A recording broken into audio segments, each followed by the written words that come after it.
చూడండి, ఇప్పుడు మనం ఇందాక చికెన్ మ్యారినేట్ చేసుకున్నాం కదా, ఇప్పుడు పకోడీ వేసుకుంటున్నాం. ఇందులో కొంచెం శనగపిండిని కొంచెం బియ్యం పిండి వేసాను, కలిపేసుకున్నాను ఆల్రెడీ.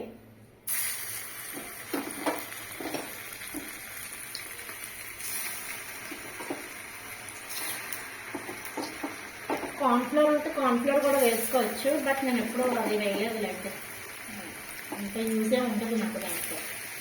ఇప్పుడు కార్న్ఫ్లోర్ బదులు బియ్యం పిండి వాడతాను.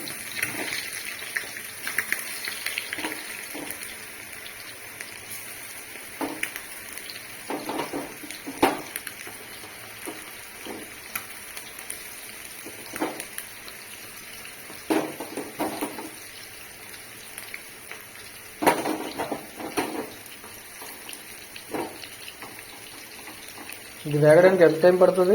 ఒక 15 మినిట్స్.